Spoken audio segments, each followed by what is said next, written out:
Gotta move across I the. texted her today. Oh, yeah. It was the. Yeah. Got like senioritis. Chairman, you're ready. Run you another marathon and then have you walk in three. I do. Coming up in December. But don't run.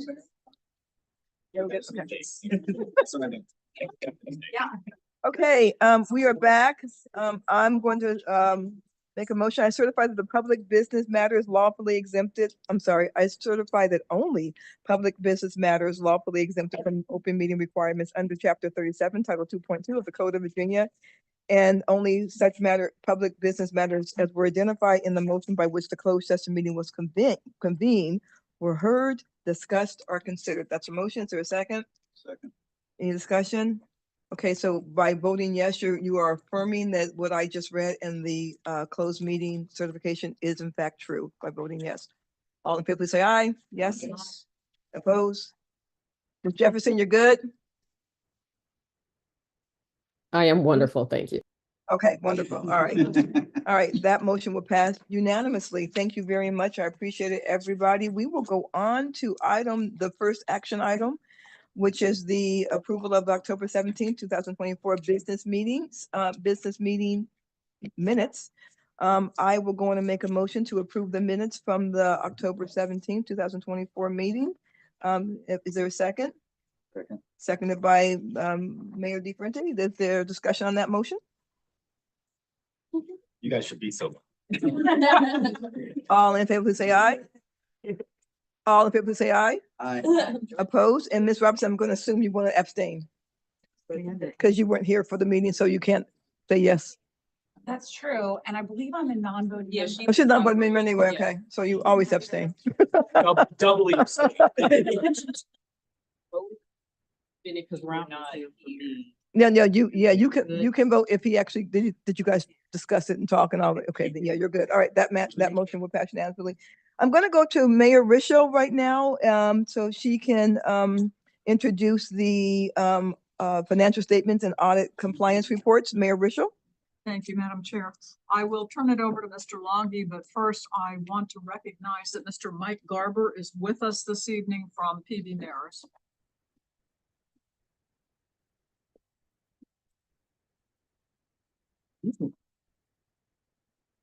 Thank you, Mayor Rochelle. Made a great introduction there.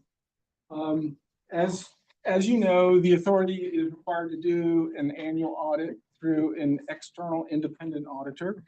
That firm that the authority has selected is PB Mares, and Mike Garber is a partner with the firm. I do want to, this same presentation was given to the Finance Committee in October, and they're making the recommendation that the authority adopt the audit as presented. I do have a PowerPoint that Mr. Garber and I would like to go through because I know this material was dispatched last week and nobody had anything to do last week. It was a very slow week. So I know everybody has read the financial statements, and at about 100 pages, double-sided, we opted not to print them. So there are links in the staff report and on the online. It'll be posted online shortly after this meeting as well. With that, going to the first page, normally financial statements are numbers. What we have tried to do with this year's audit, right, when you look at it, we will see we've tried to upgrade the narrative aspect of it so that people can get a real good sense of what the authority is actually doing and what the meaning behind the numbers are. So we do that through a focus on project perspectives. And an example of this is we talk about Route 1 BRT, and which is a 500 million. Well, all of our BRT investments are 500 million. So when you see numbers in a financial statement of 500 million, of $1 billion, I think it's very important that people know where that money is going, especially because it's still sitting with us. It hasn't actually gone through the reimbursement yet. So it tends to make us look like we have money that is sitting there. So with BRT, we not only mention, the BRT investments that we've done, we also mentioned that the authority has approved a preliminary deployment plan for BRT, which is a $2 million study, which is aimed to protect that $500 million investment. Our BRT funding goes from the one in Fairfax, Metroway in Arlington. Alexandria has two, the Western Transit Way and Duke Street. And we have the Envision Route 7, which actually covers 4 jurisdictions: Fairfax, Falls Church, Arlington, and Alexandria. So I just want to let you know, we did put that narrative construct in the report so that it gives some, not just a sterile numbers perspective to the financial statements. Next slide.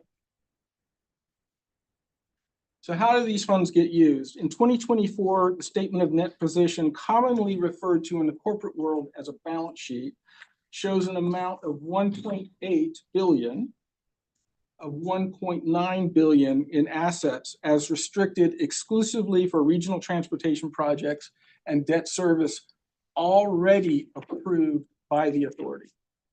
Again, putting that story behind the financial statements. For 24, project reimbursements were 138 million. That's up 20 million from last year, but 10 million below our peak of 148 million. And we did get the message with the adoption of the fiscal 25 budget that we want focus on project delivery, and we are making a lot of efforts to try to get that reimbursement number up. It's weird for a CFO to be telling a governing body, I want a smaller balance sheet. But I do want a smaller balance sheet, because if the balance sheet is smaller, that means there's more transportation functions out there in Northern Virginia. Next slide. Revenues. The authority ended the fiscal year with a positive revenue variance. That's a goal we have set for every year. Prior years, it actually got to be a little too large. We're trying to reduce it so that, again, money is getting put to use quicker. Our variance was 13 million, or 3% of total revenue. So I think we're in that sweet spot of where we want to be. We don't ever want to have a negative revenue variance, because I don't want to have to come in front of you and say we got to delay or cancel a project. Any revenue not assigned to an adopted project, so this is what we do with that positive balance, goes into the next pay-go cycle. So a new schedule of the authority's approved funding pending future appropriations can be seen. And I'll talk about this. A couple of years ago, working with PB mayors, we put in our financial statements, a very unusual report that went further to explain that the funds that we have on hand are committed. In looking at that report, next slide, which is this one, and we just did the bottom of the page. What it shows is the jurisdiction, appropriation year, the title of the project, how much was appropriated, how much was invoiced, and then percent completion, et cetera, et cetera. Our aim with this report was to show that, again, thank you, to show that these funds are committed. But it doesn't tell the whole story. Next slide. So we added a new chart, and again, this is a summation of it. It shows the jurisdiction, the appropriation year, project title, and total approved funding. When I was talking to the finance committee, I referred to this as the red line report. Were there to be a diversion of revenue, or in a very, very unlikely event, your CFO missed the revenue estimates, this is the list of projects that the authority would have to draw a red line through. Again, to send the message that the funds that the authority has are committed. The prior report showed the funds that were committed via appropriation. This report now shows you the reports that are waiting, or projects that are waiting for an appropriation.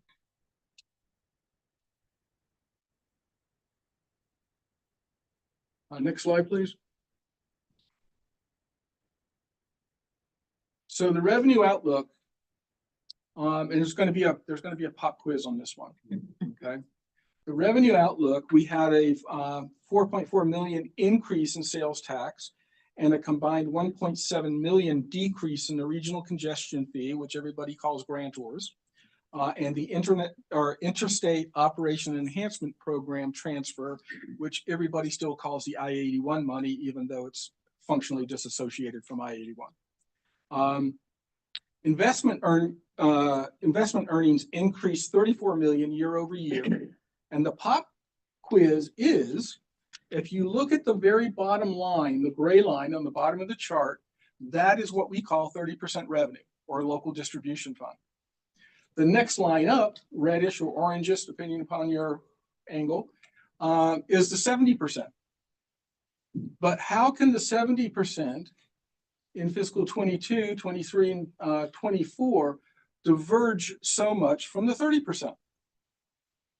If you're splitting a dollar, 30-70, that difference is the investment portfolio. And what that shows you is kind of look at, the project reimbursements not moving as fast as we would like as lemons. There's our lemonade. I mean, it does cover variations, and it is adding more projects that the authority can adopt in the future. Next slide.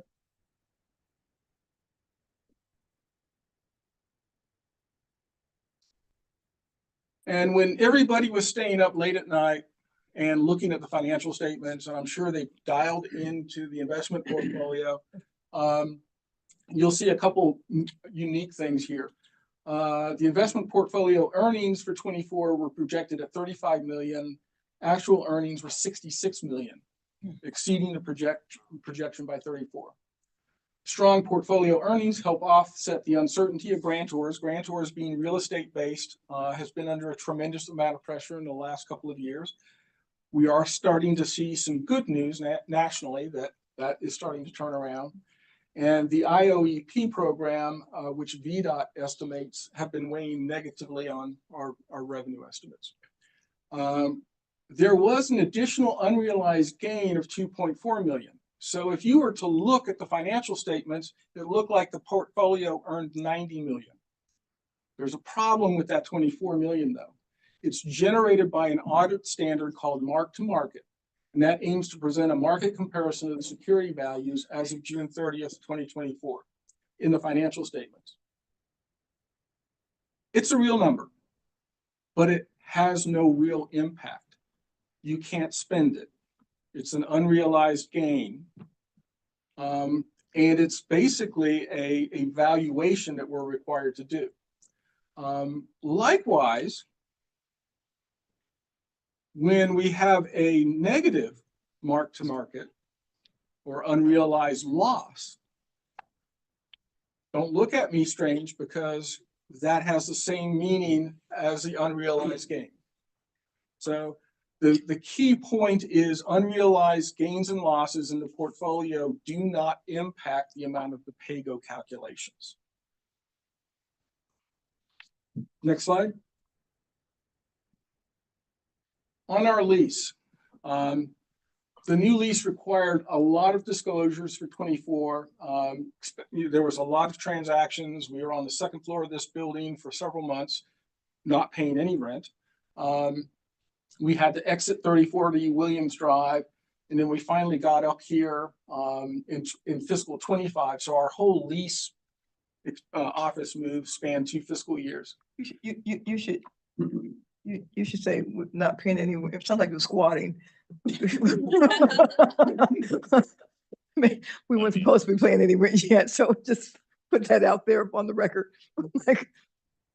Our first event was the 38,500 that we paid in fiscal 24 was actually used in 25. Additionally, in 25, we received the final rent concession through the receipt of $892,000 in a cash transfer from the landlord. So when we negotiated for this space, we got $1,068,000 in tenant improvements and an additional $892,000 when we went back to the landlord and said, we just need a lower rate. And the landlord said, I'm not going to lower your rate because It just, market wise, it sets a lower benchmark, but they did agree to that cash transfer. The $1,068,000 is largely spent, as was the plan when the authority approved the term sheet. The remaining cost to outfit the new offices will be drawn from the 892, but most of that 892 is going to be coming back to you as for a future decision as what to do with. A final wrap up of the lease transactions will be done as part of the fiscal 25 audit. And with that, I'll turn it over to Mike Garber for even more exciting stuff.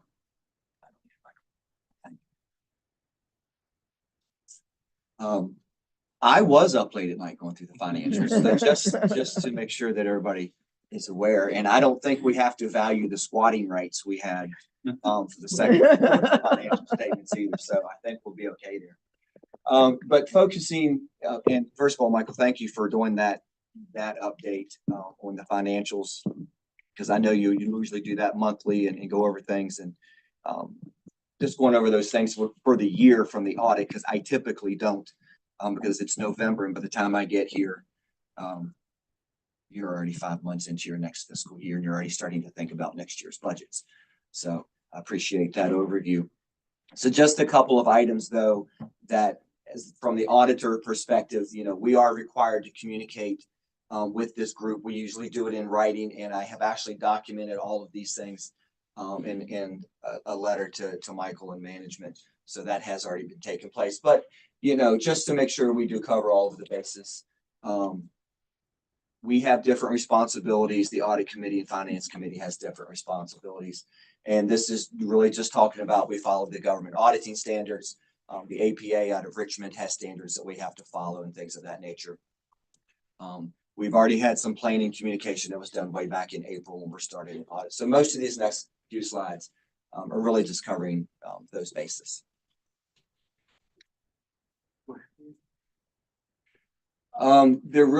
We did not have to adopt any new accounting policies, procedures this year that had any impact on the financial statements. It's a fairly quiet year. The lease standard that Michael referred to a couple of times is a new standard. We have implemented it, but when you have such a huge change to your leases, it does have a significant impact to your financial statements. Except for the lease transaction, there really weren't any other significant or unusual transactions that I thought we needed to bring to your attention. There are management's judgments, accounting estimates. We'll touch on those estimates at the very end of the presentation in Exhibit A. I think it's good to note we had no audit adjustments to the financial statements or to the general ledger that was presented to us. And there were no uncorrected misstatements. There are times that we may come across some items that are not material, maybe not even 10% of what we determine as materiality. And so there were none of those items that needed to be pointed out to management. Hey, you might want to look into this reconciliation. There were no uncorrected misstatements that we had. Obviously, we have not had any disagreements with management. If there were, we probably would have been part of that earlier closed session or a different closed session at some point in time. So that's a good thing that we didn't have to do that. No other accountants or auditors were consulted that we're aware of on any type of transactions. No significant issues discussed with management, no difficulties in performing our audit. All of our inquiries that we had, observations, items were requested, everything was provided to us in original form as near as we can tell and fully. And of course, independence is a huge piece of this whole process. If you don't think we're independent and we're not independent, I can't sign my name to this document. And so there are lots of things that our firm does to make sure we maintain our independence, but there's also your side of the things as well to make sure that we're not doing things that we shouldn't be to maintain it. Great. I think we covered that. You're really talking about independence in that one and providing necessary documentation, things of that nature. I think we can move along. And lastly, or part of internal control and compliance matters. We do issue a report in the very back, the last 2 pages of your document does talk about internal control and compliance. If we had any issues there, we did not discover anything that needed to be reported. So that report is a clean report as well. then I think this is the last slide. And again, as we were talking about before, obviously, there are some large estimates in your financial statements, and the largest one Mike did talk about was the $24 million adjustment of mark to market. Mark to market is an estimate. What is the, and as of June 30, that's great, but July 1, we know it always changes. July 2nd, it changed again. And so it's a significant number that's always on the move. And of course, the lease, the life of the lease and things that we're amortizing and depreciating is usually an estimate of that as well. The one thing that wasn't mentioned, which is the one thing that's probably the most important, at the front of the financial statements is our opinion on the financial statements. And you've received an unmodified or clean opinion on your financial statement. So normally I start with that, I don't finish with it. But I'll finish with the good news that you did have an unmodified opinion on your financial statements. I believe that is the end of the presentation. Well, we're not surprised, but we're always happy to hear it. Before we make a motion, does anyone have any questions? None? Good. Okay, Mr. Russia, would you like to make a motion? Okay, yes, thank you, Madam Chair. I move the authority acceptance of the Northern Virginia Transportation Authority financial and compliance audit reports and the results of the audit for the fiscal year ended June 30th, 2024. Motion's made, and I will second that motion as a member of the Finance Committee as well. Discussion on the motion? Seeing none, all in favor, say aye. Any Aye. opposed? Thank you very much, and thank you for your help. We appreciate that. Mr. Lungi, as always, great job. Item number 6, the approval of revised allocation for it's the CM Quality Improvements Program, the CMAQ program, a Regional Surface Transportation Program, the RSTP funds, Ms. Backman. Thank you, Madam Chair. Earlier this year, you approved the CMAQ allocations that were brought forth, and staff worked with the RJAC to come forth with the recommendation. However, since that time, we have learned that there was some errors in the state system and subsequent calculations. So those funds were not allocated correctly to all of the projects that you approved. The errors have been corrected and the revised allocations were reviewed and of course received RJAC recommendation for your approval. In the chart on page 2, you see the new numbers, the net change, I should say, for the revisions, which comes to $49.7 million. Upon your approval of recommendation tonight, this will be sent to the CTB through VDOT for them to take action on. Interesting. Questions? Yes, Mr. Can Okay. you highlight the change in the Richmond Highway item? I know it's mentioned in the text. Sure. Can you just elaborate a little bit on that, just so we understand what that means? So we were informed, and this was something that was really across the country, that in 2023, the Federal Highway Administration launched the carbon reduction program. But as part of getting that money programmed, there was a short deadline. So to VDOT's credit, they worked with us to make sure we program the money because we don't leave money on the table. So due to the short obligation deadlines for the carbon reduction program, some of the funding for the first few fiscal years of that program was allocated to the Richmond Highway Bus Rapid Transit Project in Fairfax County. So it's not like the county just got the money, because an equal amount of CMAQ and RSTP were released from the Richmond Highway BRT project and really was programmed on other projects through the region. So it really was a true swap, but that project was one project that was ready to receive and qualify for the carbon reduction program. Ms. Chair Jefferson, do you have any questions? I do not, thank you. Okay, wonderful. Anybody else? Ms. Beckman, one more time. What's the delta? What was the difference? It was an additional $49.7 million. So it was additional 16.3 in CMAQ and 33.3 in RSTP. All right. And in your packet is the chart showing where the additional, or how the additional monies were allocated. Okay. All right, I will make this motion since it's authority right motion. I move the authority approve approval of the revised allocations for additional FY 2025 to 2030 CMAQ and RSTP funding recommendations to the Commonwealth Transportation Board as presented in the attachment. Second. Motion's made and Mr. McKay seconded the motion. Any other discussion? Seeing none, all in favor say aye.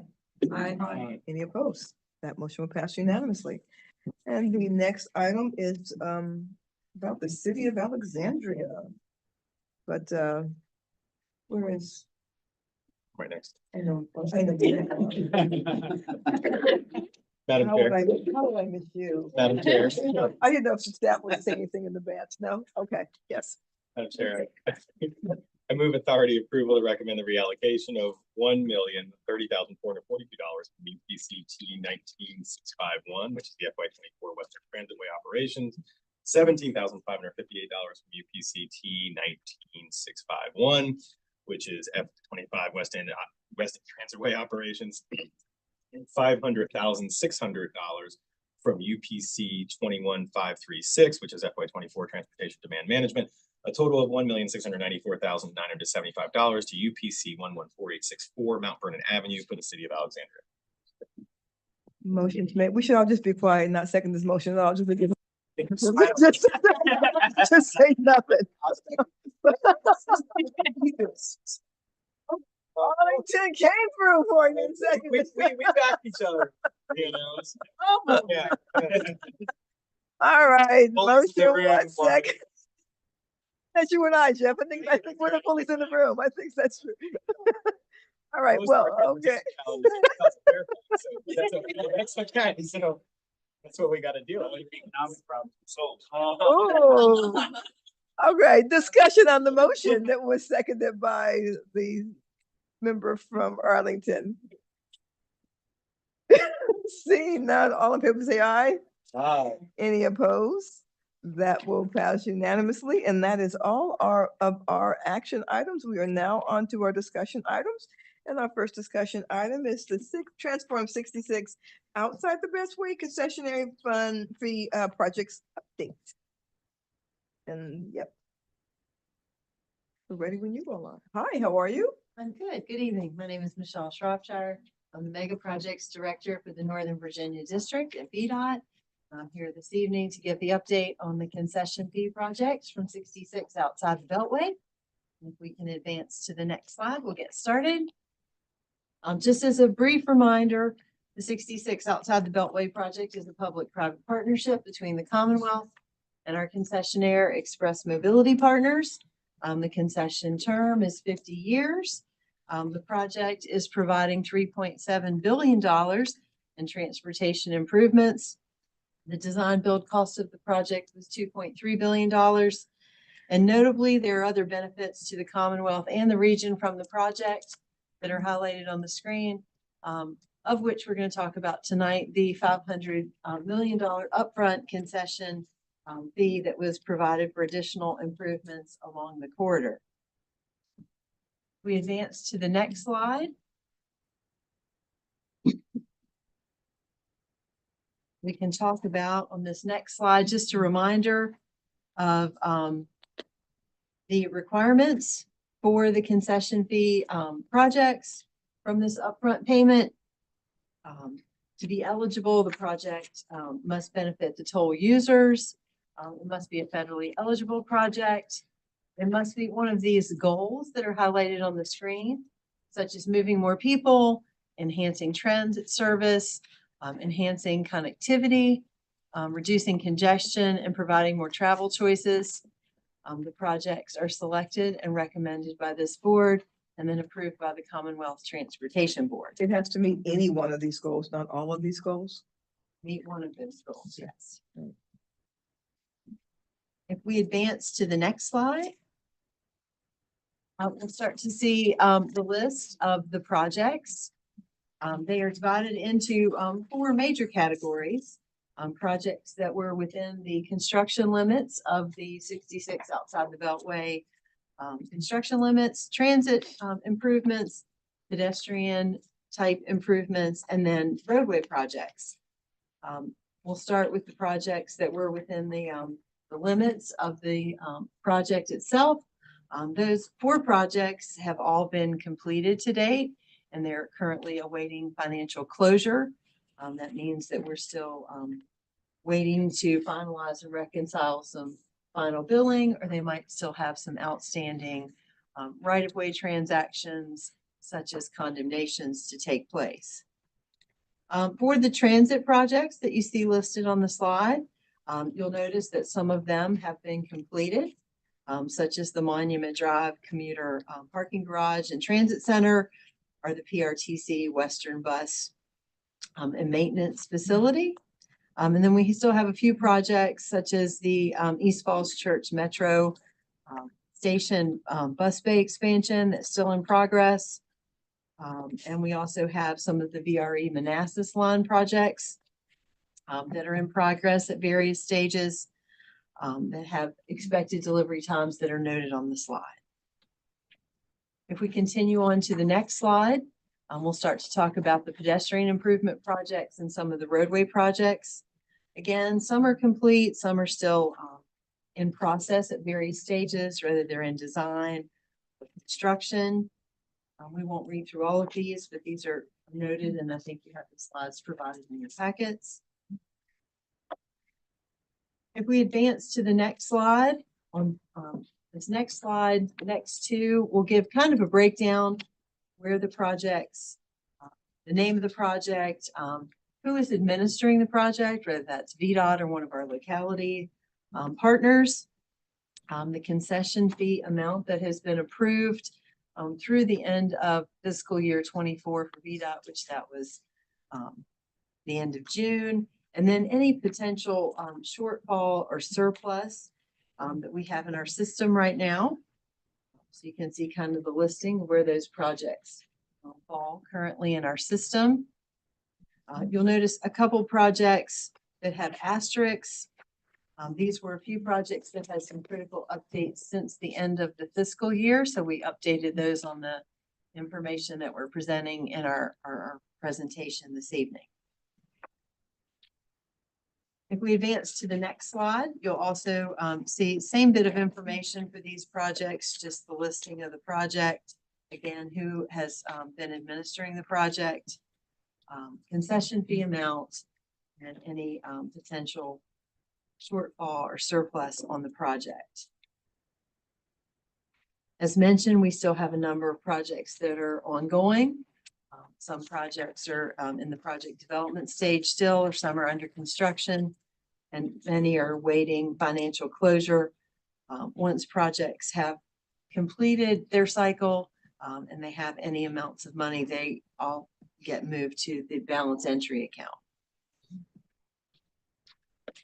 The next couple slides, we want to highlight just a few of some of the larger scale projects, or some of those that have finished up here recently.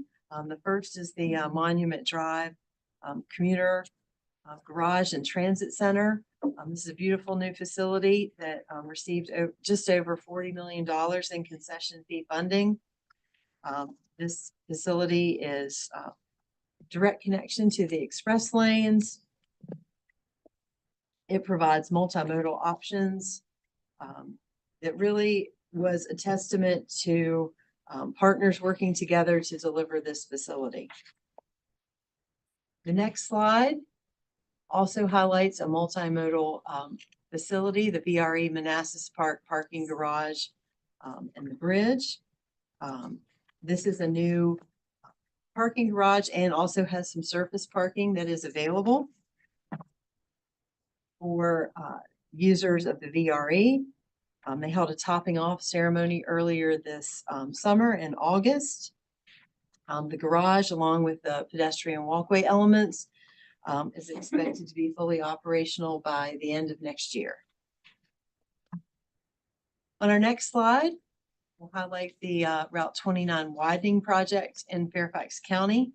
This is a project to widen 1.5 miles of Route 29 from 4 to 6 lanes from Union Mill Road to Buckley's Gate Drive. This is to alleviate congestion, also to provide for some safety improvements, to correct some sight distance and vertical issues that we have along that roadway.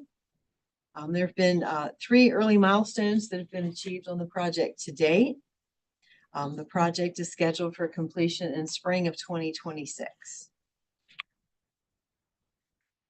And if we move to our next slide, we'll talk about last project we'd like to highlight, and this is the Vols Ford Road widening in Prince William County.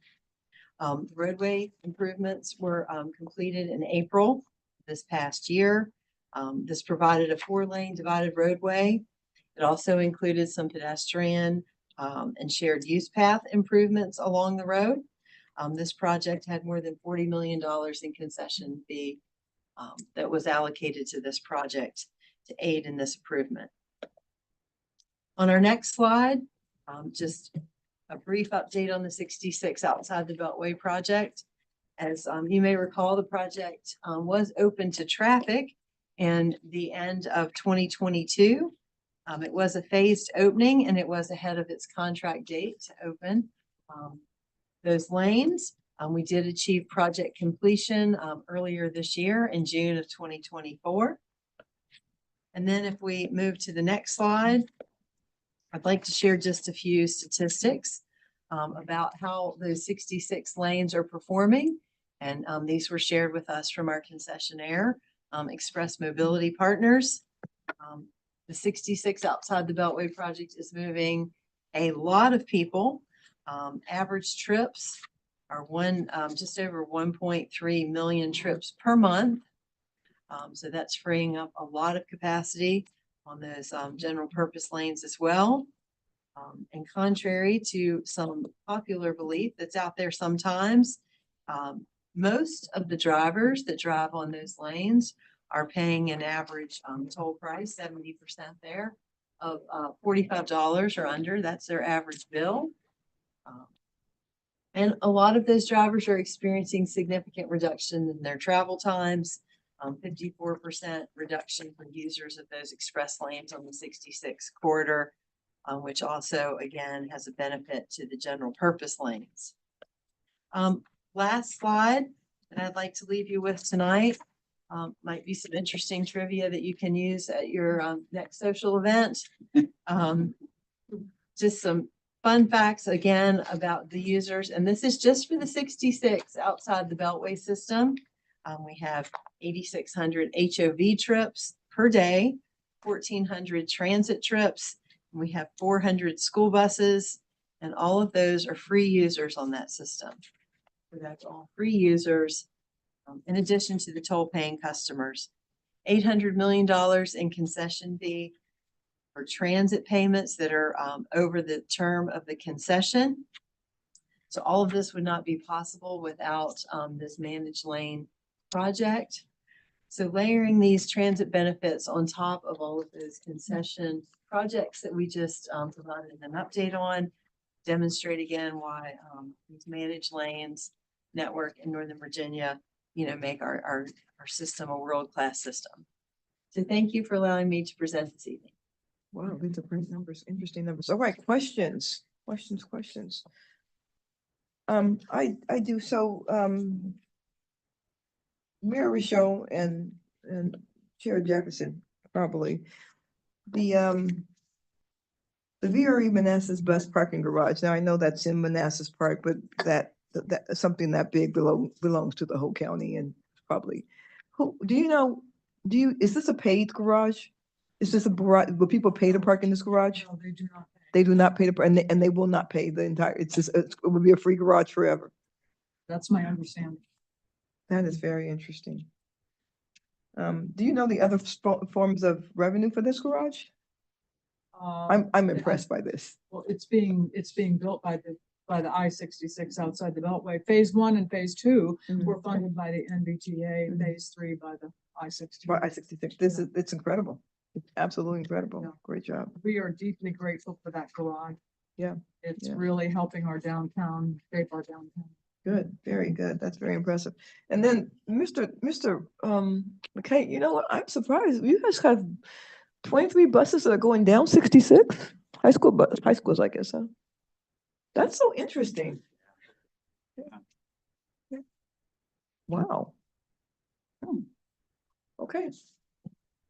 Madam Chair, if I might, there's actually 26 on our entire Northern Virginia Express Lanes network. There are 2,600 free bus trips per day on our Express Lanes network. And it's the bus systems that the localities operate, as well as Metro, as well as the school bus systems. The system also has 18,000 free HOV trips every day, which is 54,000 people, HOV3 a minimum. So we've really created a world-class conveyance system for transit as well. And that is also part of why we are seriously exploring the south side of the Capital Beltway from Springfield across the Wilson Bridge into Prince George County.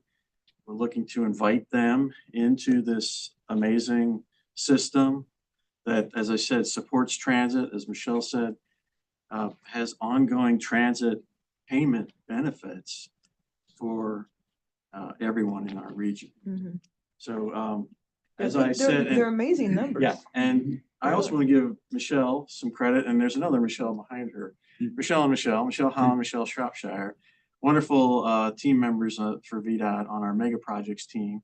And this morning, we had a great ceremony for the Opitz Boulevard ramp in Woodbridge area of Prince William County, joined by 3 board members there and other dignitaries, and a great celebration of increasing our network and connectivity in this system. And I called out then, as I will today, if folks know people in Prince George's County in Maryland, I would ask that if you feel as I do, that this system provides that reliability and those transit benefits and the connectivity, we want them to see the benefits that we already see. It's not conceptual, it's real.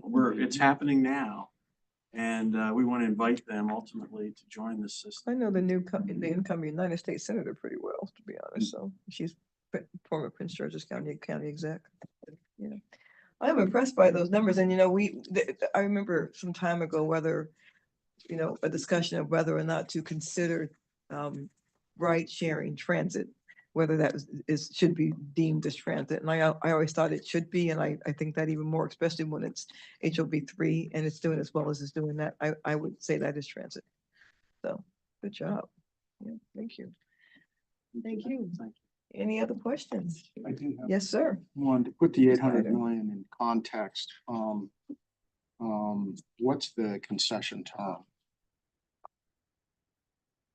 Outside the Beltway, Right, it's 50 years. 50 years. Yes, sir. So to get the annual contribution to enhance transit, you'd have to divide the 800 million by 50. Is that right? To get the annual?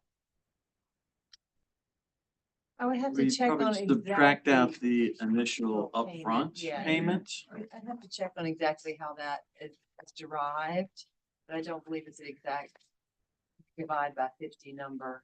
That's not exactly how that works, but we can check on that for you. Sure, thanks. We're good. Thank you very much. you very much. Appreciate it. Okay, and this next item is one I kind of dreading a little bit, but here we go. Kalungi, we're going to talk about projects with cost underestimates and overruns.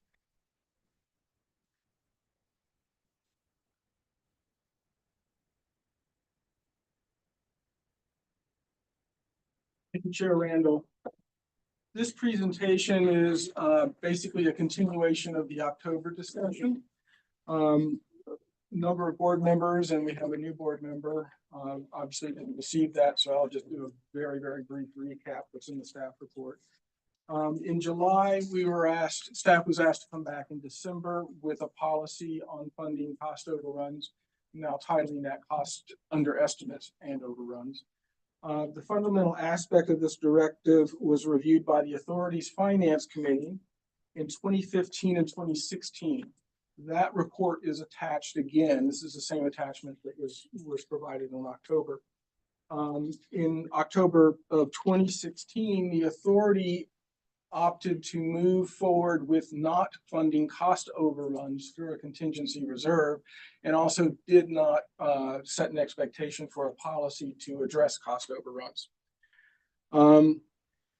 The attached material was presented to the authority on October, to the TAC on October 16th, the PCAC on October 23rd, and the Regional Jurisdiction Agency Coordinating Committee, or RJAC, on September 26th. There was opportunity for further discussion on October 24th, and we will go back to the RJAC on November 21st. At the TAC and the PCA presentations, they did not have a quorum, so they were not able to take official action.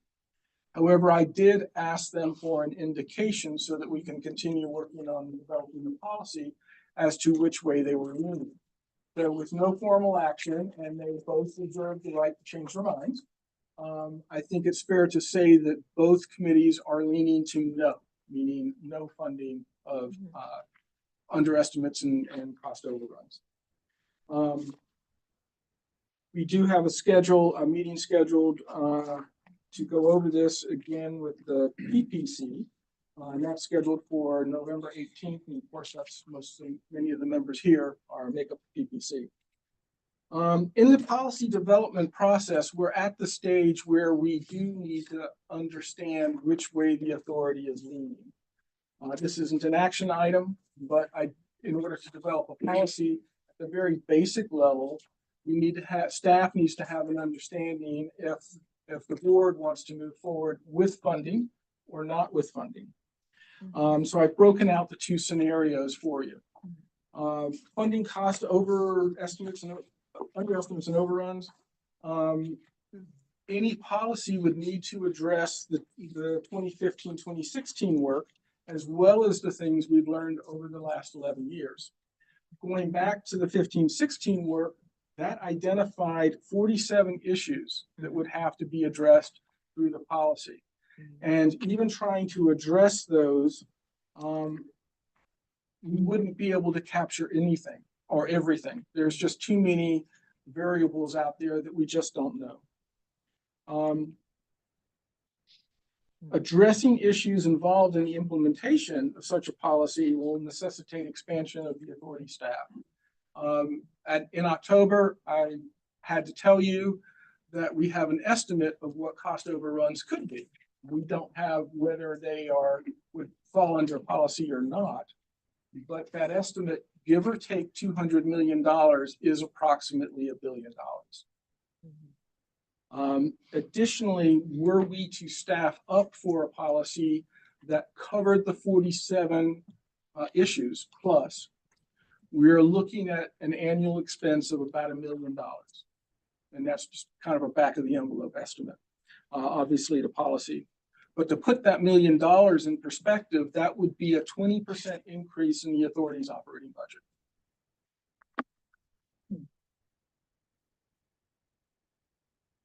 I also want to note that the implementation of any policy must occur within the 2-year update cycle for the 6-year program. We have a call for projects coming up this spring, but if we are going to do this, potentially we would have to have it ready by then, which frankly, I will address later on. I don't think is going to be a very practical timeline for us to operate in. So not funding cost underestimates and overruns. If we have a policy not to fund these, we can draft that pretty quickly. If the authority chooses to direct the development of a policy not to fund, you can also choose to leave an avenue open for project sponsors to submit a petition. And I want to let you know, I spent a lot of time on this wording. Submit a petition for additional funding under extraordinary circumstances which could not have been anticipated. And I've talked to a number of people. What would be an extraordinary circumstance that could not be anticipated? And I only got one example. Of course, I'm a finance person, but Mr. Jasper came up with undocumented burial grounds. So I think that kind of if we are going to have the petition in the policy, that's kind of a benchmark for you to think about, undocumented burial ground. If the petition process were to be put in place, it would need to have, need to include several factors. Provisions to ensure that the petitions are only reviewed in the context of an update to the 6-year program. We have to do those modeling analysis. We're required by legislation to do that. And if we pull a project that was modeled under, one group and then pull it forward to address cost overrun, there's a lot of modeling questions in that. Petitions should be transmitted to, we're proposing the CFO and the principal transportation planning and programming. What that does is it starts a professional review, has them come in. The progress of the petition reviews, which will be under typically some kind of a timeline because they have to be part of the 2-year update, will be dependent upon the promptness, the completeness, the clarity of project sponsor responses to NVTA inquiries. And such inquiries should be expected to be in-depth and thorough.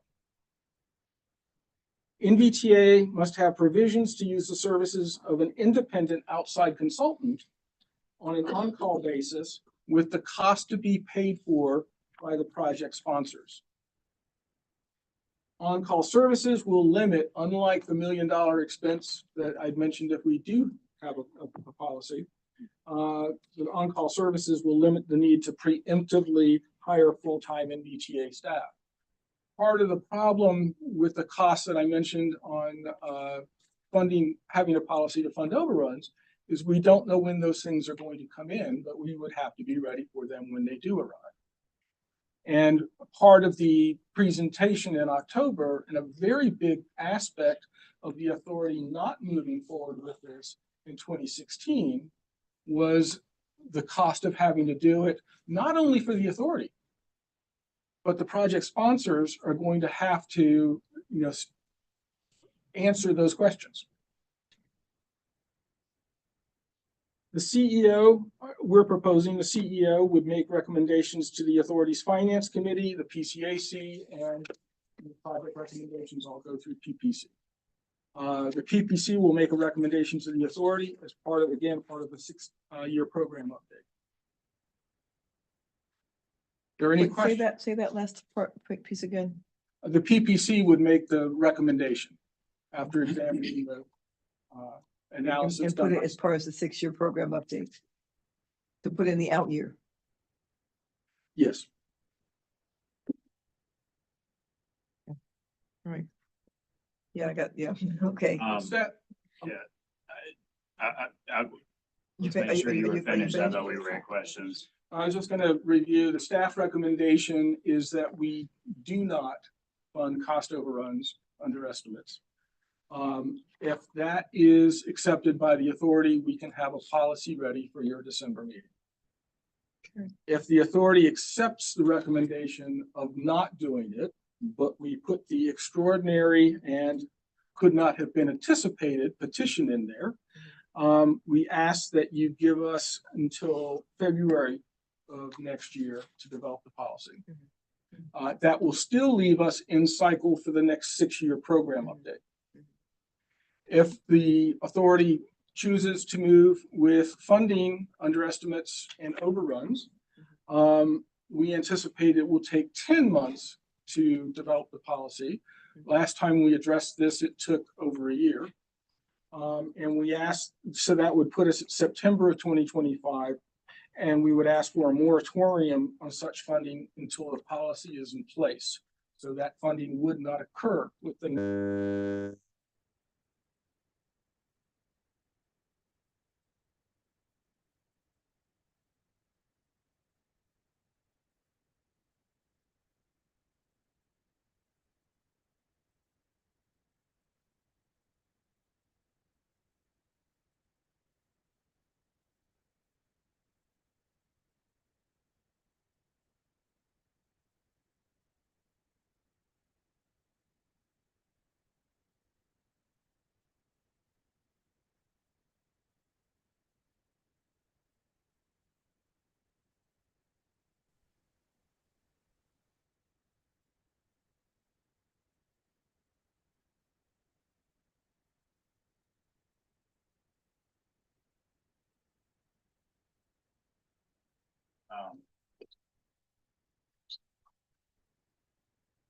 Madam Chair, she may have dropped off Sue after the action item. So. I am here. I had technical Oh, difficulties. here we go. I Okay, you're left. and- there, okay. I'm sorry, go on, Chair Jefferson, what were you saying? I'm sorry. I said I had technical difficulties and I left and came right back. So you went out and came back in? Yes, because of technical Okay. difficulties. I don't know Okay, what all happened right, for all that. right. Okay, we're up, we're up. We're up, okay, then we're gonna go on. So we have questions, okay. Yeah, I think, for the benefits of newer folks in the audience, can you remind us what the status quo is? What do we do now? I don't We understand. haven't really experienced overruns that came in as a, here, this is a cost overrun and we want you to fund it. Project applications have come in with updates or additional phases to be funded. And in some cases, as we saw in July, essentially project applicants took money from one project and moved it over to another one. So we don't have a real example of where this is taking place now to compare to. July was as close as we've come. Okay, and let me ask you, one other question, because you mentioned that I think the language you used was could not have been foreseen. And the example you gave is, a legitimate one, but what would happen with a project that had federal funding associated with it, and over the course of that project, the federal requirements for that project abruptly changed, which of course changed substantially, or maybe not substantially, but changed the cost of the project? Would that fall into the category of could not have been foreseen? I would have to look at the planners and see if that happens on a regular basis. It does. Chairman McKay, I will note, there are times when federal funds you have them and then you don't, and I won't even speculate as to the reason behind it. For my purposes in giving a recommendation, I would, per the documentation, because this isn't about what you applied for. I want to note that it's the federal monies that you have on the project. If something happens to that, I do think that that's unforeseen. But what we have seen is an anticipation of funding.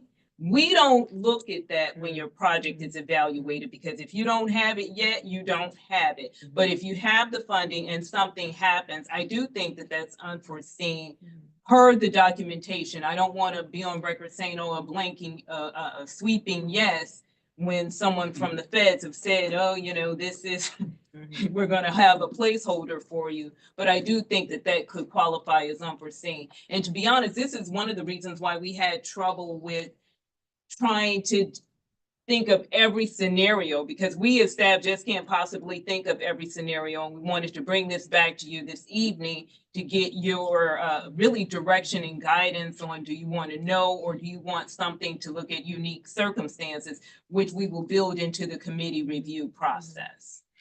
Yeah, I asked the question because I can think of circumstances where federal funds are in hand and a change to a project happens prompted by the federal government, and there's a funding shortfall on that project that one may need to come in and recoup. And so I guess a simple way of saying, I understand you can't think of every unforeseen circumstance, but I kind of gravitate towards the option 2, only because a very definitive no does not give any of us the flexibility. I think we have to adhere, quote unquote, to the letter of the law, the integrity of the process. But I would hope, given our history and how infrequent this is, that would continue to happen.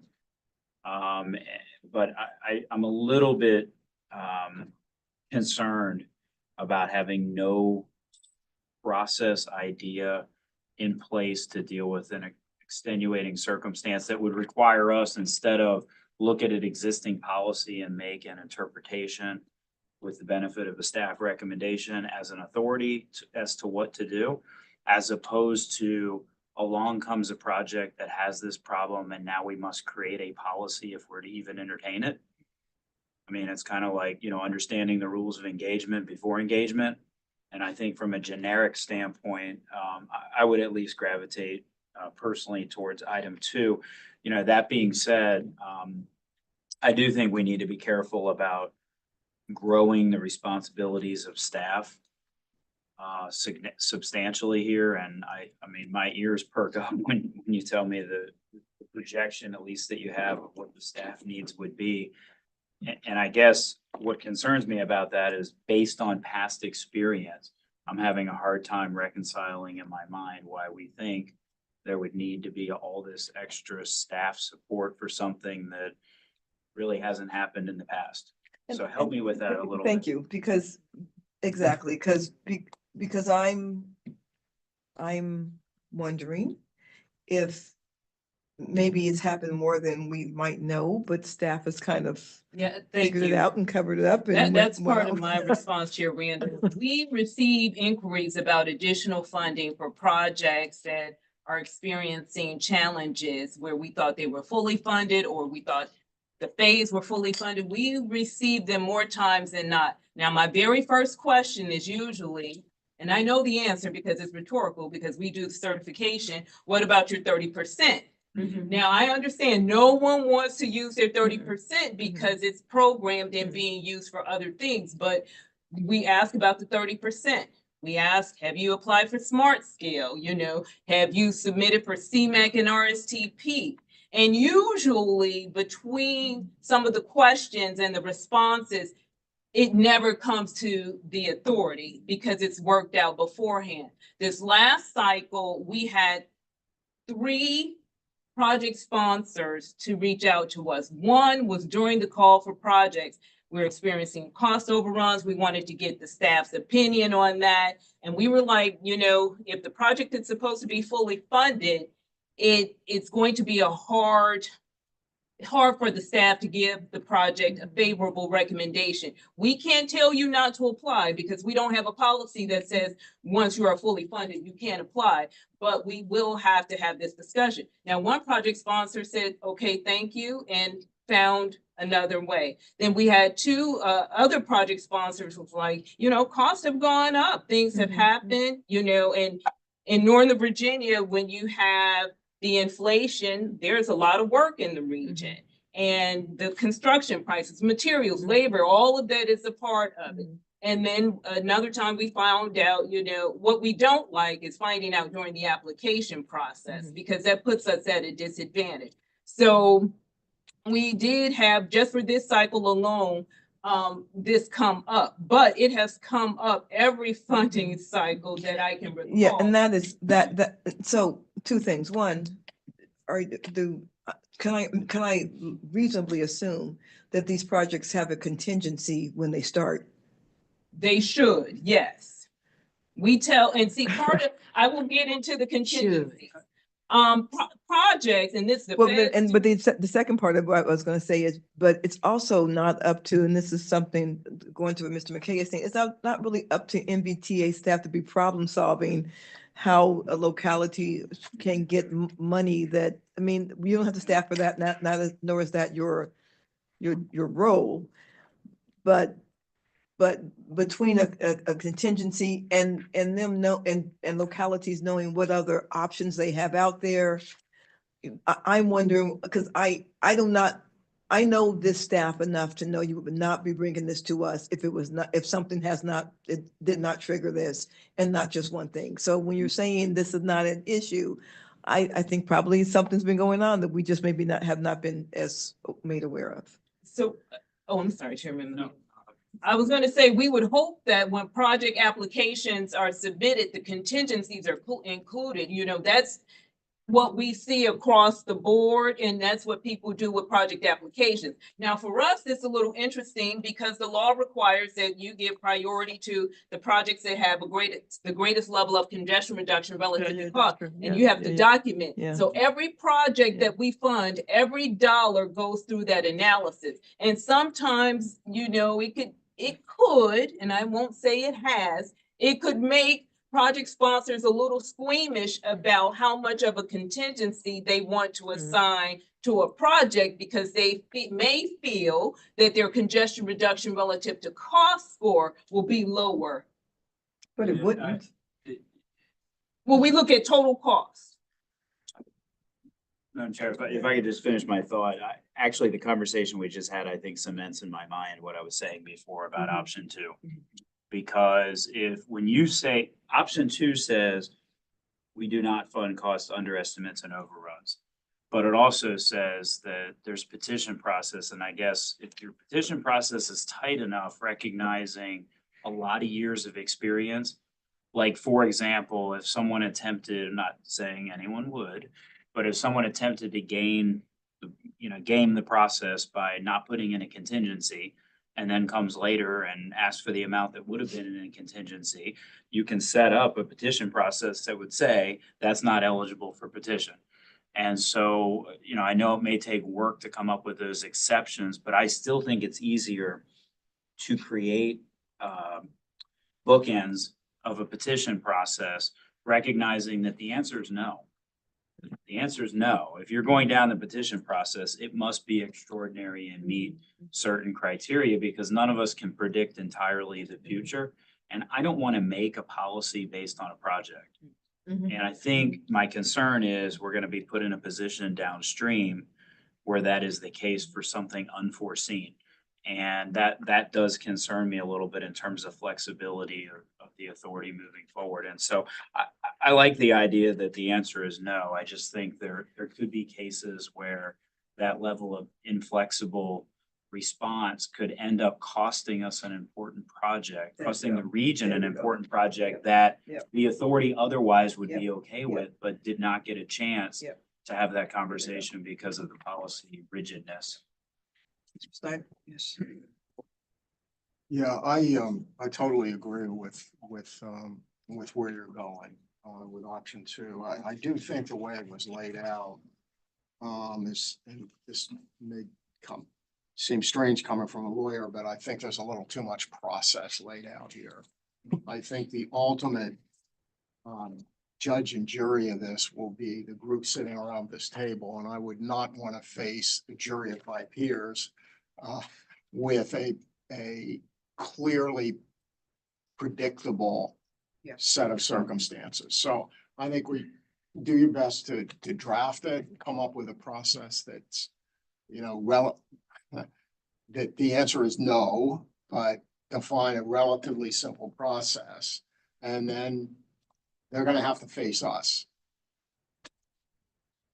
I think that's such a good point because I think that's too much pressure on the staff to do that anyway. I think you're right. I think it would come back. I'm a little uncomfortable with the hard no. I also wonder if a project could then lose money and kind of sit just undone or unfinished, then MBTA has poured money into a project and it will go no further because there is an overrun and it won't be funded. What else can be done? Because we also don't want to have wasted money because now we got to go back and say where that money was spent and what did or did not happen to it. So I don't know. I can't feel comfortable with just no.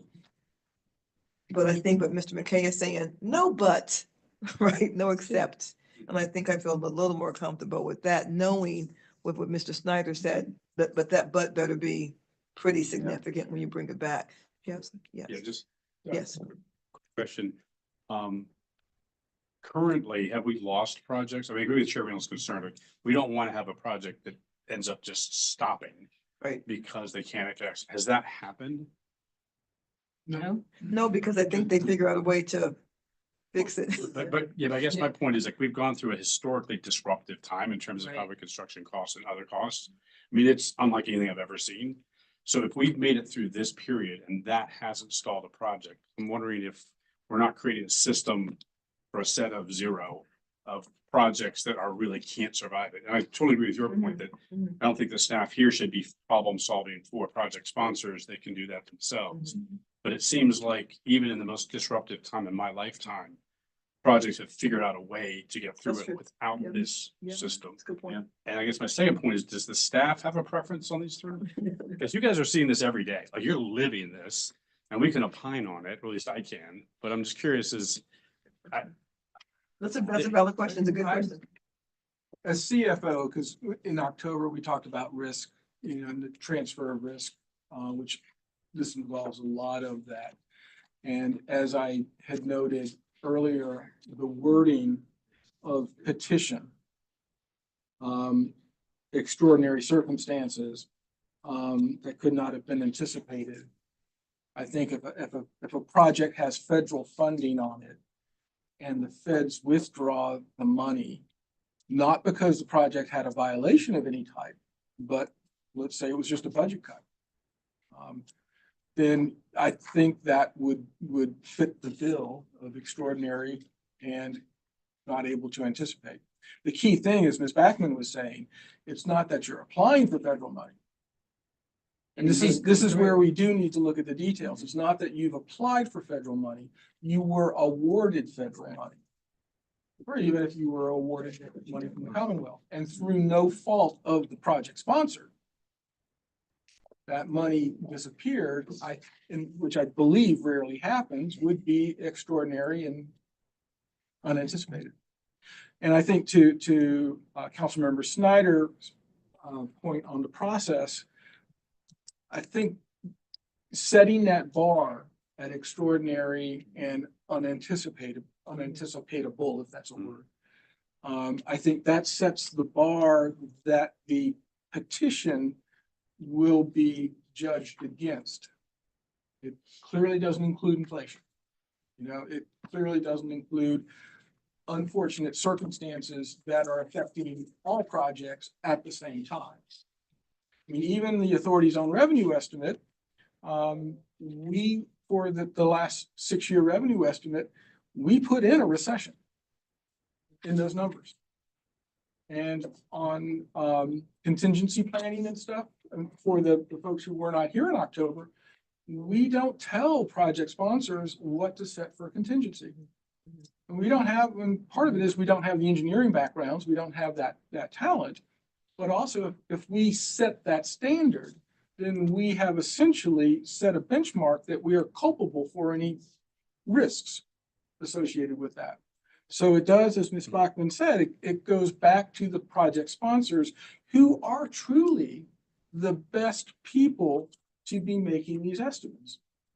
And ultimately, any funding that comes out of the regional revenue fund, whether it goes through the normal 2-year update process, it's a decision of this body.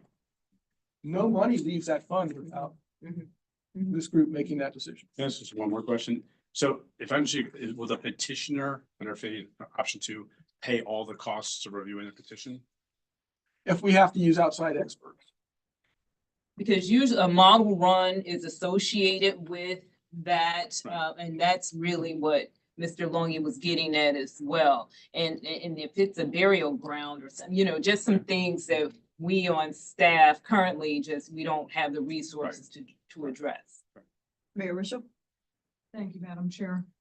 The full-blown policy seems to contain a lot of tracking, I would say. So I think probably that tracking accounts for the extra staff plus the cost of the consultancy. So my question is, does the second option, option 2, have an amount of tracking that goes with it? I think the policy is no, but the petition bar is very high, sets it to that point. It's got to be extraordinary. It has got to be extraordinary. And so I think for that, I wouldn't propose hiring any additional staff or anything else. If we do need an evaluation, and I'll go back to the undocumented burial sites, there's going to be enough stuff going on in the jurisdiction as to whether or not that graveyard was documented or not. It does happen, unfortunately, but I would think in Nova especially, it's probably happening less and less.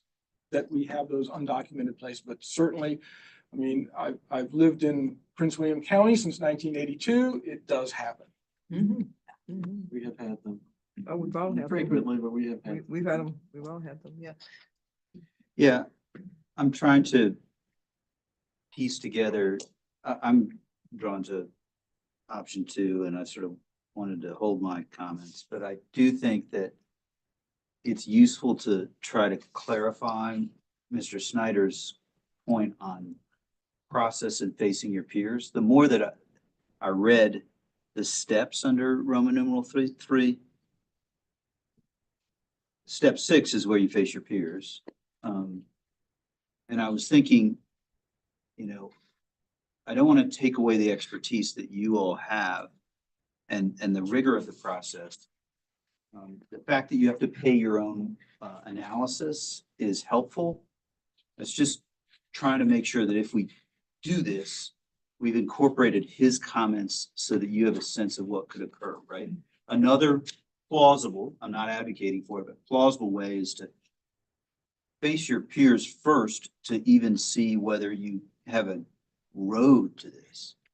You know, like COVID was unanticipated before, but everybody had COVID. So every project had COVID. So it wouldn't have qualified. But I'm just trying to understand if there's a way we can give you enough direction so that it's realistic to draft a rigorous policy that incorporates his point. I guess I'm comfortable with the 6 steps the way they are and not a I don't know, it's not the right word. Pre-clearance has a very specific voting rights history, but like a can you even travel down this road thing would be the only other way that I could anticipate, kind of think about it. But I just want to make sure that we've given you enough sense if that's the direction that's the rule. Sure, Help me understand what you're saying.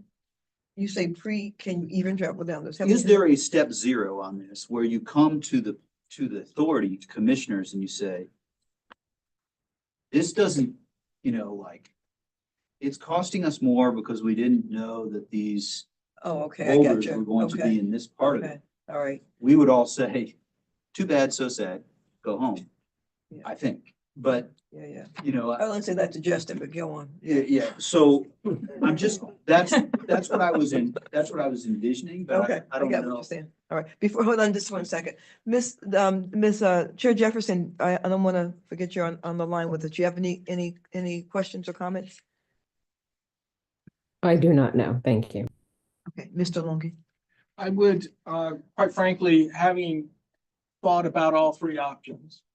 And as you'll note, option 1 can be done pretty easily and quickly. Option 2, we're asking for February. I don't see the policy going much past those 6 steps.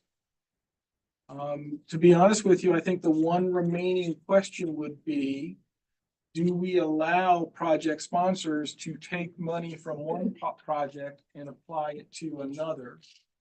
And as was briefly discussed in October, I don't think that's a good idea because you end up with a project that may be bankrolling other projects and not moving forward. So to be transparent with you, really the only additional thing I see going into the no with a petition, number 2, is a position on that, which of course you guys will decide. But I think the staff recommendation on that, to be upfront with you, would be no borrowing between projects anymore. But I don't see this as being much more than the step outlined here. And it ultimately, the authority will get the advice of its committees that are already existing. Mr. Wilson. You know, I guess I have a couple of thoughts on this. I think first of all, to the chair's concern that we could leave a project that's orphaned essentially or stopped 3/4 of the way and never gets completed. I mean, I think the reality is we're not the only funder for any of these projects, and so there's always going to be that risk. And I don't love the way we're defining the extraordinary. Like I would argue that the risks of burials, for example, which is a common thing that we encounter in Alexandria, dealing with it a couple months ago, more recently. I think that's a risk that is part of a contingency, right? That's something you plan for those kinds of risks, and you build a contingency to address them. Doesn't mean you're always going to be able to cover them completely. So I guess my initial inclination is that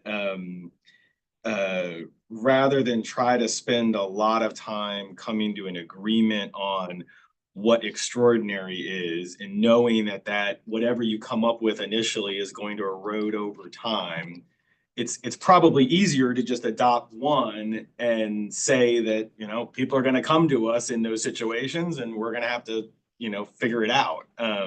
But I think that's ultimately going to be a decision for the board to figure out, and not necessarily staff. Our policy is no. And then, if you want to go around the staff, and as happened previously, and discuss it with the board, then we have that discussion.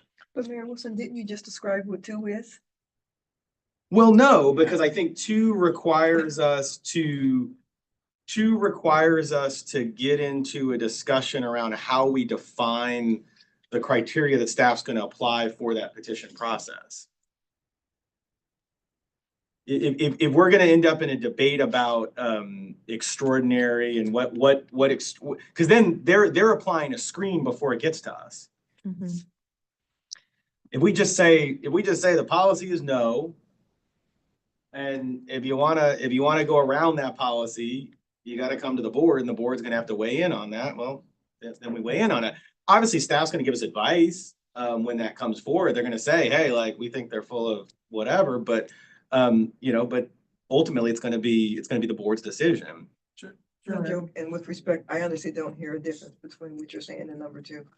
I guess I'm questioning how much time we want to spend on defining the criteria for that petition process and what that looks like.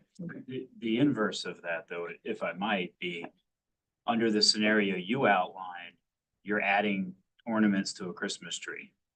Every time somebody comes forward with one, you're making an exception based on that circumstance. So you're building your criteria project by project. And I guess my concern is we should have a good policy not related to an individual project, lest the process is somewhat dwarfed by the needs of that jurisdiction. And then what you're doing is you're evolving the same policy you just described by the fact that the authority is going to be acting on these.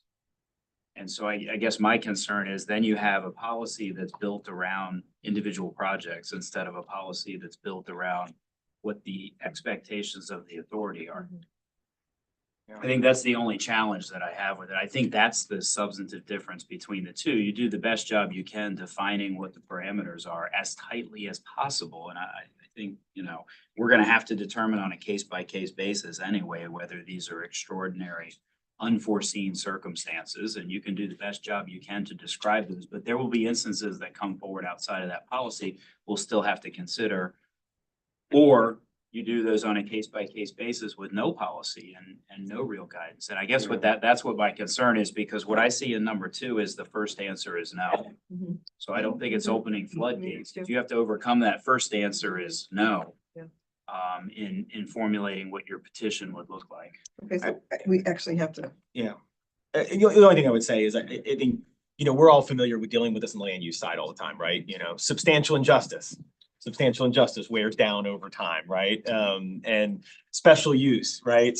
What is considered special wears down over time. And so, and some of that's just informed by experience, right? So and maybe this is a distinction without significance, but I do feel like in trying to craft this, you're going to probably end up still approaching it from looking at individual projects, but.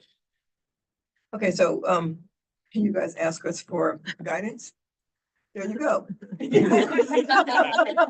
think most people are eliminating 3, right? We're eliminating 3. That's right. We narrowed it down. Come on.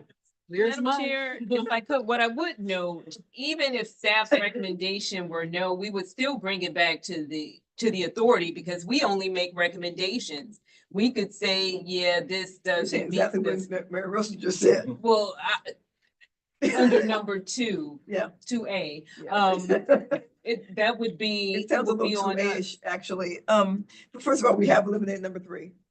That's for sure. It sounds like there is something between, I think it's more like 1A, something between 1 and 2 is where it sounds like, but I think everyone, and I'll try to put a bow on it. We've eliminated number 3. Everyone is saying we start with no. I think everyone is saying we start with no. I think everyone is saying that, that the extraordinary circumstances better must indeed be extraordinary. And that in the end, you have to come back to this body in the end anyway. So it's something I think a little greater than 1, a little less than 2 is where we're falling. Am I getting that pretty close to being correct? No? Sounds good. I would agree. I just think that on my face, I sing so much on my face. I'm just gonna own it. I'm firmly at option 1. I just personally feel that this is the Commonwealth of Virginia. The idea of an unknown burial site to me is not a threshold for an extraordinary circumstance. I'm sorry, I don't. So like for me, I like don't view that as like where we should begin the conversation. And I think this could also alter the application process moving forward. And I think that basically we're eliminating the need for so many localities to think about having a serious contingency. I'm thinking of it from like a very dark perspective, but I feel very firmly about that. Thank you. I still think probably the consensus is somewhere between a 1 and a 2 on this. Yeah. 1.5. I'm an outlier, get No, not really. I really don't think you are. Yeah, he's pretty close, so. Did that help at all? Did you get anything that you needed We there? did. Okay, so we're not a 3, we're not a 2, we're 1 plus. Where we are, okay? All right, so you want to come back to us in December and have this discussion again? Ha, ha, ha. Well, I think we can come back for discussion, but if we can set the expectation for the final policy to be February. February, that's what I was gonna say. That's what I said. Yeah, I agree with that. Yeah. Well, this was fun. All right, we're gonna go on to item number 10, which was the draft legislative priorities. Yay, we're about to go into another session. Exciting. No. Ms. Boehner, we did have a GPC meeting right before this meeting. There are some minor things that need to be discussed, and I will hand it over to Ms. Boehner to do that. Thank you, Madam Chair. In your package, you've seen what are our priorities for the year. They're not much changing, but the GPC had a really good conversation about needing to flesh out what we will be opposing. And as you all recall, currently in our statement are two givens. One, we keep our money. We oppose anything to divert our money. If we want to use it for any other uses, we have a very clear purpose in the code. We want to keep that. And 2, we want to keep our money. So don't mess with our authority and our scope of work, and don't mess with our money. And to that end, there was a discussion about the unfortunately nibbles here and there, conversations about, as you call, we are about capital improvements to reduce congestion relative to cost. You heard about that earlier. There have been some nibble discussions regarding whether the regional authorities writ large, or us in particular, should expand into the world of maintenance and or operation. And that is not what the region back in 2013 envisioned or wanted to do. And so I've been tasked with weaving in that language, probably under our authority section, of that we are not about it. We are not about operations. We are not about maintenance. Again, we were created to supplement the Commonwealth of Virginia, who was first responsible for our transportation system, but that we as a region were willing to kick in for capital improvements and capital improvements only. And Is that let a me, fair add, assessment? that is a fair assessment, and let me add that not only have I said that many times, I strongly feel that way, and I've repeated this in public. The other thing is, we don't want to open up the legislation. We don't want to open up 2313 to do anything or say anything new in it, because at that point, we don't know what can happen with it at all. So that's the other part of that. So that's why that language will be weaved in, just weaved in. So Yeah. I will come back with y'all to you next month with some specific wordings. You'll see it before the meeting, but that is the essence of what I've been asked to draft. Yes, yes. And I think the other reason that's important to do that is because when our two state delegates and state senator, when they're down there and they're talking, they can point to some language and say, look, it's right here. We agreed this as a body. We agreed to this already. I think it helps them as well. Absolutely. And as we heard earlier, we already have every dime dedicated Yeah, to we do. projects. We do.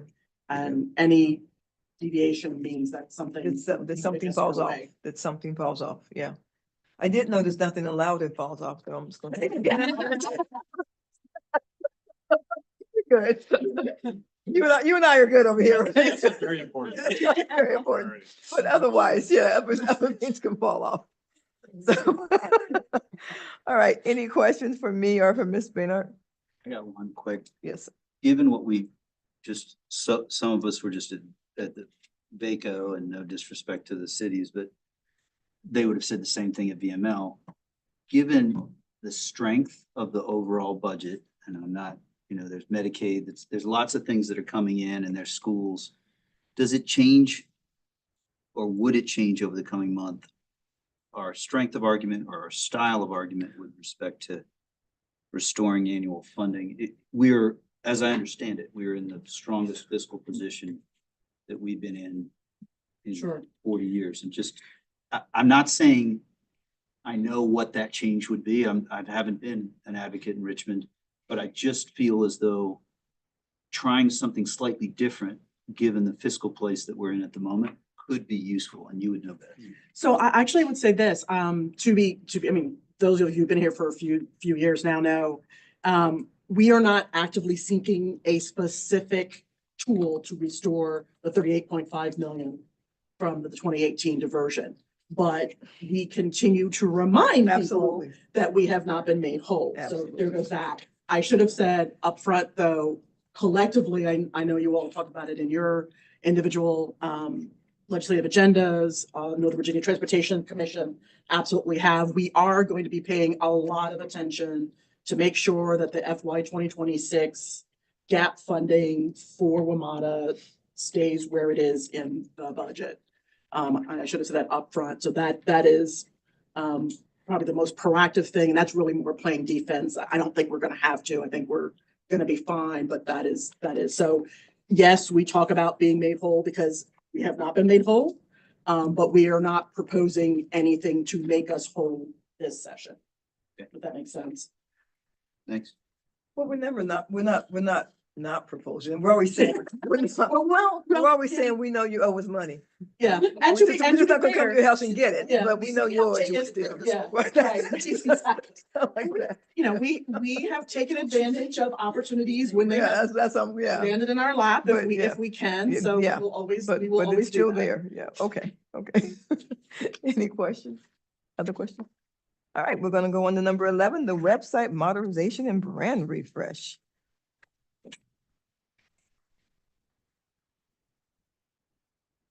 Coming to the table is my favorite authority staff member. This is a lot. Sorry, guys.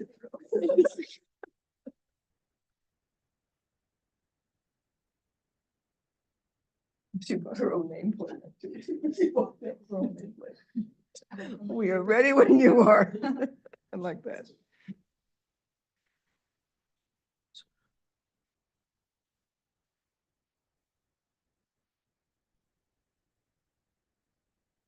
Great. Well, good evening, everyone. I'm Abigail Hillerick, Communications and Public Affairs Manager here for a couple of our new members. Hello, and I'm also joined by Sharara Faisal, Strategic Communications Specialist here as well. And to bring things on a little bit of a lighter note after the conversation we had earlier, we're talking about something that you all may be aware of, but we mentioned it a few months ago. It's the website modernization project, which is part of updating our existing website, rebuilding a completely new site to increase usability, making it more user-friendly, transparent to the public. So right now we have a lot on the website, so we're really trying to consolidate it and make it so much better, which will launch next year in July of 25 is our anticipated timeline for that. As part of this process is also updating our logo and making it a little bit more readable, legible. And we've always been a true fan of, if it isn't broken, don't fix it. And as this logo stands today, as you're seeing it on the screen, this is a really beautiful logo. It's who we've been known as. It's been our logo for about 20 years now. But what we've come to find is that when it's shrunken down, when it's on a letterhead, in some cases, it's just not legible enough. You can't see the name in the diamond. And then the modal icons, well, they just don't represent all the modes that MBTA funds. So we wanted to create something that was modern, legible, and allowed us to really stand out amongst our partners and really keep building our reputation. But we didn't want to disturb the integrity of the brand that we've built thus far. So you'll see we've actually produced a little video to kind of really conceptualize this logo concept and bring it into a real life application. So Leanne, if you'd play that video.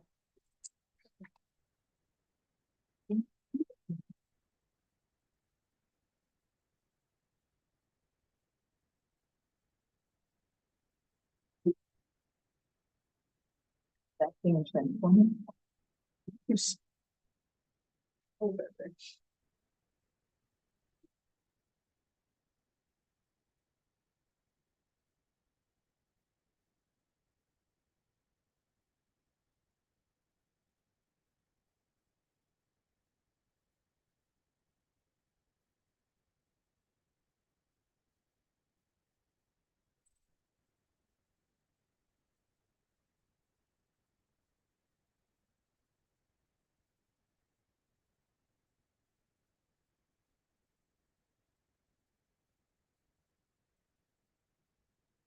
Slide. Yeah. Okay, so since you all just saw it come by, or if you go back to the main slide with the original 2 slides back, please. There we go. So this new logo, as outlined in the staff report, we believe it really checks all of our boxes. So we'll start with, it's easily recognizable. So what we mean by that is the acronym and the tagline really stand out. So when this logo is shrunken down, you can really see the full name. It's clear, it's cohesive, and the diamond mark is something that was critical in retaining for this particular logo application. Because as I said earlier, we didn't want to disturb the identity. We wanted to build upon it. We didn't want to do a complete brand refresh for different colors. We look like a completely different brand. We wanted to just, somebody once said to me, give it a facelift, give it a little bit of a 2024 edition that is future-proofed. And this is where we have landed. So we'll talk a little bit about that diamond mark. And the smaller diamond on the inside is essentially an ode to the diamond that we've always been. And then you've got the symbolization of forward movement through the 2 arrows that really propel us into the future. You also see that there is a gradient touch on the diamond mark itself, which gives a little bit of play and movement and just a visual aspect there as well. We also said that this is visually modern, so it's, even though simplistic, we think it's going to withstand the test of time, but it's not too simple either. It's still attractive, it's still unique, but it's just not overly complicated. And it aligns with our color palette. So we've always been navy, but this is like a newer, darker, richer shade of navy. And as you notice, it looks pretty good against our new navy wall too. So we really do like that aspect. But Leanne, if you advance to the next slide, we did want to be open about some of the iterations that kind of got to the finish line for us on the staff side here. And the one that we've been looking at is the one directly in the center. But honestly, we were moving forward with the one at the bottom. And you all are probably looking at what's really the true difference here? And the true difference is the tagline is a more cohesive, bigger look in the middle version. And so the top and middle version are the same. The only difference is there's the diamond mark on either side, so right or left. And then the bottom one has the tagline not stretched all the way across the full logo itself. Staff is recommending the middle logo application just because of all those points I hit on a few minutes ago, with it being cohesive, very visible. And Leanne, if you actually advance to the next slide, you can see it in different applications here. So sometimes if it's in a white form, it will really pop on a navy background. And then in other applications, if it was just the standalone acronym versus if it was our full name spelled out, we can use this in so many different ways, but we will be using the acronym with the tagline. So that very top logo.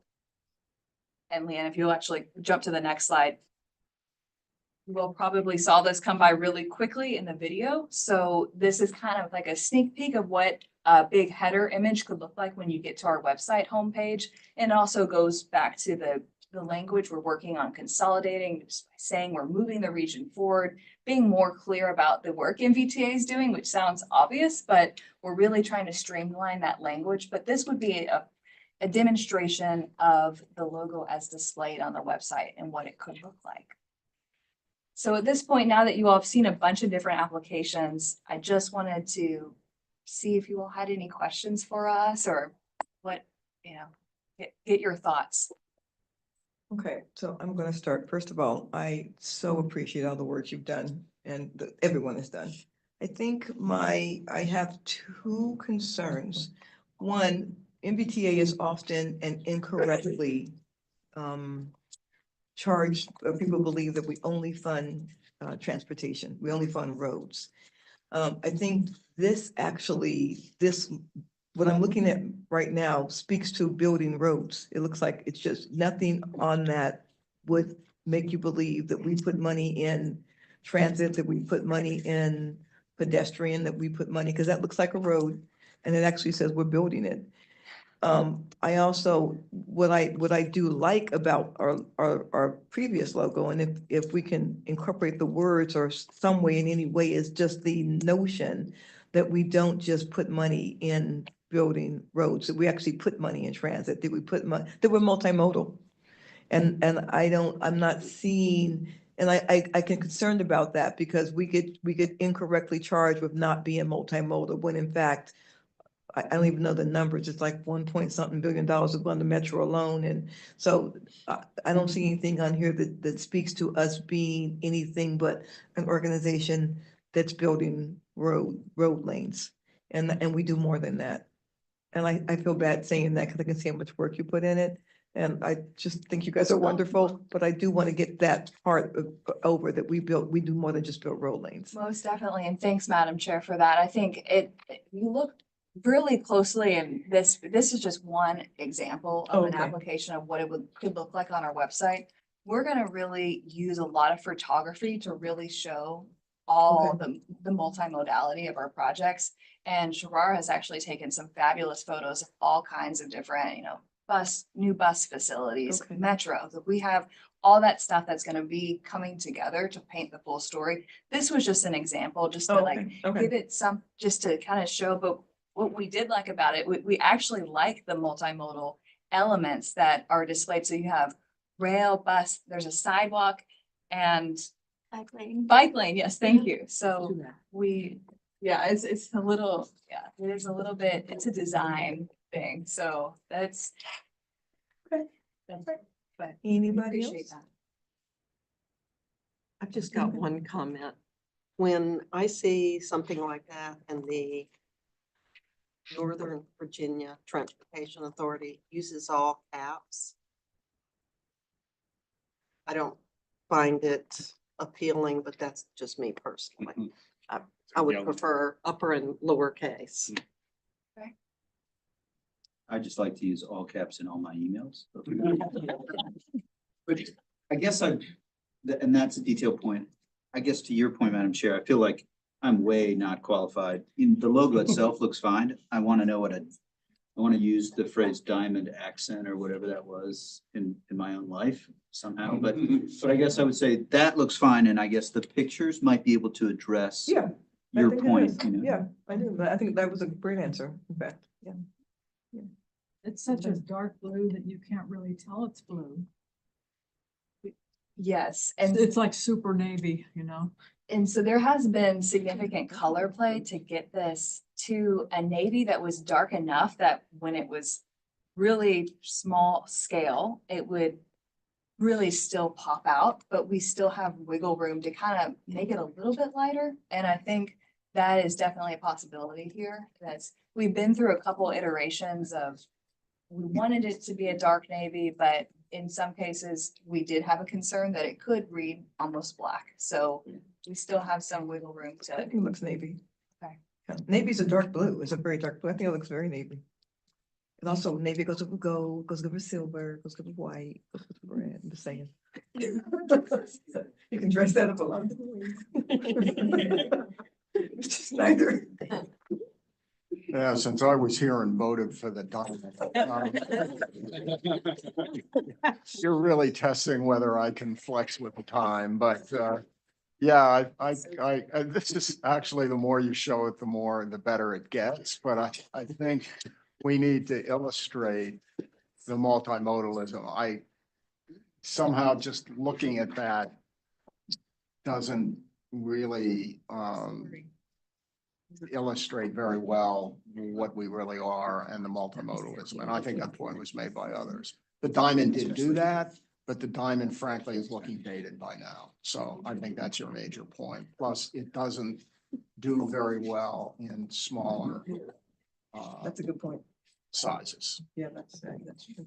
Yes, yes. And actually, Leanne, if you'd advance a couple slides, there is a recent advertisement put out by VDOT for the upcoming joint legislative meeting. And we're down there by VRE, but in this actual ad, you really can't even read who Yeah, that's a good point. Yeah, MBTA is. yeah, yeah. That's a good So point. You can't see what's that's- going on in that diamond anyway. Right. Yeah, that's a good So point. You're right. That is the point, Yeah. kind of the breaking point here was that we knew we needed a change. Mm-hmm. And then if you go back to the partner logos, all of you all can find your own logos on the screen here, but we lay nicely, we're represented, and we're bold enough to still be legible and readable. Okay. But we If will you didn't know definitely use the multimodal aspects all over the website. We're a huge fan of photography and capturing that. So I we think that's actually gonna be the- get excited yeah, about I that. think that's gonna be the thing, yeah. We call it pretty infrastructure. We have a whole That's folder. look good on that too. Look, it does pop. It does. It does pop on there. Yeah. Way better than Dash.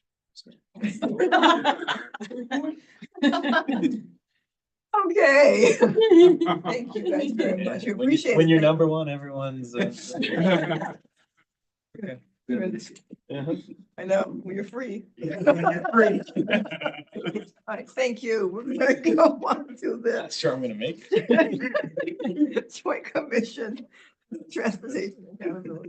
Thank you, Madam Chair. I know, You certainly hold your own. we are nearing the 2-hour mark, but it is that time of year again where we provide the annual report to the Joint Commission on Transportation Accountability that's due annually by November 15th. And statutorily, we are to submit this report and really show how we are utilizing our revenues. I have a few slides because the report is in your packet. It is lengthy, but this time, and what we've done for the past few years, we have included how the localities are programming the 30% as well. So the full report details our revenues and changes over the years, the 70 and 30% distribution, the regional fund allocations that we make through our 6-year program update, and the appropriations made for the fiscal year, the local distribution funds, revenue projections for the upcoming 5 years, and the link to the Nova Gateway where we send people to get updates on the projects. And again, we have a full list of the projects that the localities are funding with their 30%. Slide, Leanne. So this pie chart, you won't see the pie chart in the report if you have time to read it. But you will see the verbiage, and the pie chart shows the number of projects we are advancing to date, 139 projects. The pie chart on the left shows the breakdown of projects by mode. On the right, that 139 projects translates to $3.8 billion. And this is in the Regional Revenue Fund allocation. Next slide. This nice pie chart shows the project sponsors. So the 139 projects, this shows all of the project sponsors that we have projects that were submitted by, or we have standard project agreement on. And again, the second pie chart shows the funds in million, and really how many projects that the applicant has submitted, or not submitted, but have funded by the authority, and then the funds in millions. On the right, you can see Loudoun County is 575 million, Prince William 743, Fairfax $1.6 billion. And I could go on, but you see it in front of you. Next slide. This slide shows the 30%, and all of this again is in your report, and these are some of the things that we've highlighted in the report. This is the local distribution, or the 30% of allocations that the jurisdictions have reported back to us, and it shows by mode. So 285 projects, and you see in the pie chart on the left how the jurisdictions are programming these particular funds. On the right, you see the millions of dollars that have been programmed. Now, it's a total of 889 million, but there is a category on the pie chart that says other. That is there because last October, I believe, we celebrated the distribution of $1 billion for the 30%. So someone may ask, well, this doesn't equate to 1 billion. Well, what you can do with the 30% that you're unable to do with the 70%, you can hire staff for these projects to help do the cost estimating, to help with the implementation and things of that nature. And that's why the other is there. And that's why the total is one of the reasons why the total is 889 million. The other reason is there is no sunset provision on your 30%. You can save. You may be saving for a rainy day, a hard day, a big project, a small project, but there is no sunset provision for the 30% funds. Final slide, Leanne. Lastly, this, I think I just went over this one. So that is it. I wanted to give you a highlight of what's in the JCTA report, because it is several pages. By several, I think we've hit the 60 something page mark, but we will have this posted online to meet the reporting requirements. And as I say every year, we do not report late. All righty. Here we go. There we go. That's right. That's right. Okay, wonderful. Any questions? Thank you. I can't wait to get that online and pass it out to everybody. Next item is, you just did this item. Oh, no, this is another requirement, HB 1915. This is a requirement for localities to inform us if there are any changes made to your comprehensive plans that are not consistent with the long-range transportation plan. All 14 localities reported back, and I say 14 because we have the 5 cities, 4 counties, and then the 5 towns with a population of 3,500 or more. We heard back from everyone. It was reported that no one had changes to their comp plans that were inconsistent with transaction. Now, that's all the law requires, is that they inform us. We have a sheet, they informed us, no action to be taken. Okay. Number 14, Ms. Risher, you want to go ahead? Any finance things? Thank you, Madam Chair. The last meeting of the Finance Committee was October 17th. At that meeting, the committee received the audit presentation, and we were informed that the FY24 financial statements received a clean audit opinion from TD Mayers. The Finance Committee serves as the authority's audit committee, and we were very pleased to have made tonight's recommendation that the authority accept the audit results.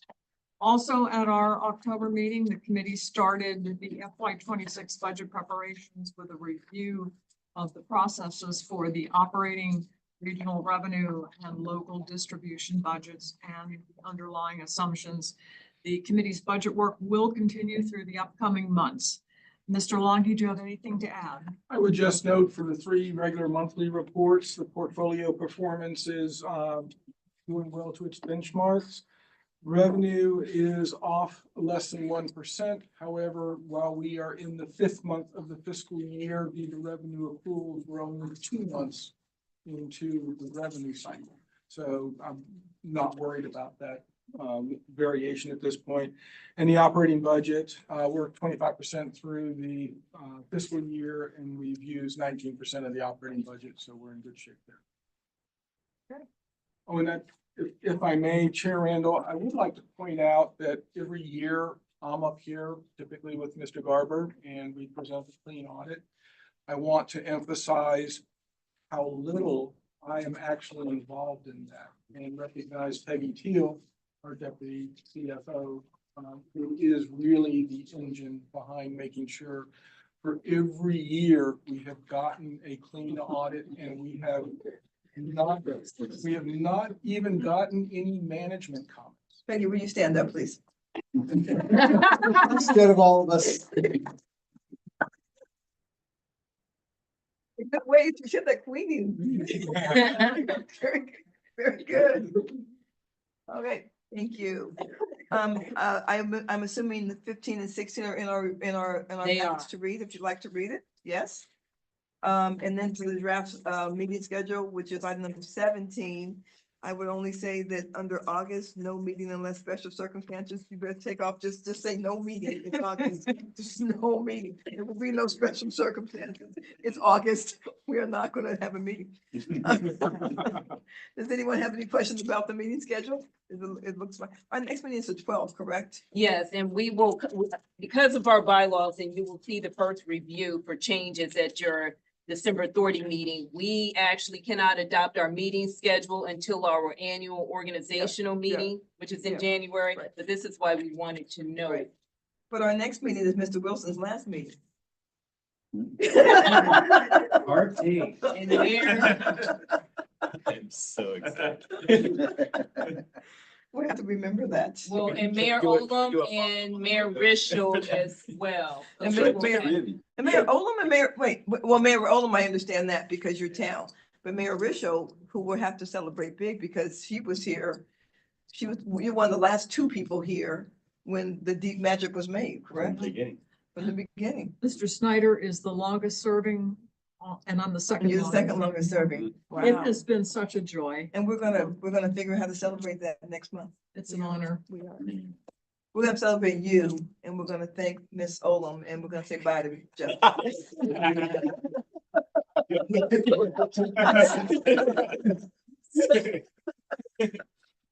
Second. Feelings mutual, my friend. Feelings mutual. Okay, Ms. Blackman, do you have anything else to report? The only thing from my CEO report, Madam Chair, is that we did, Dr. Nabatiri gave a presentation to the TPP's technical committee on our preliminary deployment plan for the regional bus rapid transit system. Please do not be surprised if you hear from me about getting in front of your localities when we get to certain milestones with this study. Okay, and for me, I would simply say this, when we were last here, we were ahead of an election, we had an election ahead of us, and now we have a presidential election behind us. For many of us, including myself, those results were not what I expected, no, not what I wanted. Having said that, the truth is, I think so much of the work done for the people is done at the state and especially local level. And I think that no matter what happens in Washington, we have work to do. And we're gonna keep working for the good of our constituents, and our constituents are people in the entire region. And sometimes what happens in Washington impacts us, but many times it doesn't. And I say all the time, when people, you need the pothole fixed or the street light goes out, no one's calling Washington. Everyone's calling people who sit around these tables. And so I'm really, I really think we just we have work to do. And we stay focused on the work we have to do at all times. That's what I would say to that. Amen.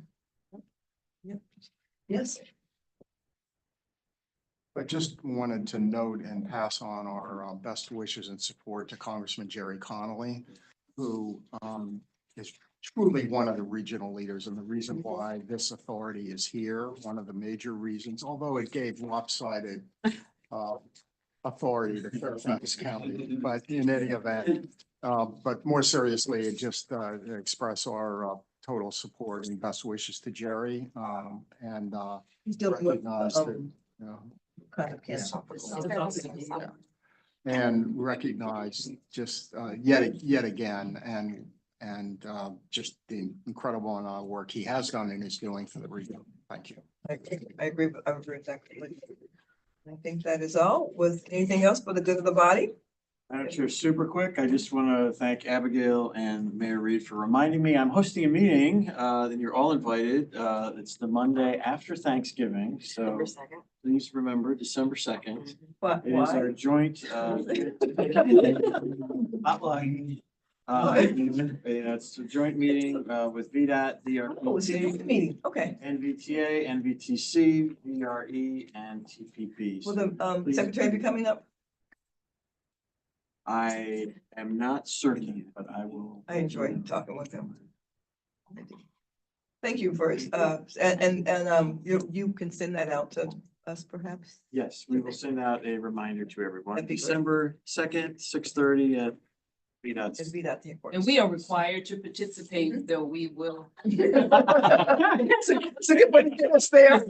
We are thrilled. Fire us is a good way to get us there. You bring the mashed potatoes. Hey, that's the Thank same you, page. thank you. Everyone have a great Thanksgiving. Yeah. All right, we are adjourned. So- There's another question. There's 5 days in Monday Two, after I Thanksgiving. lost it because it's the.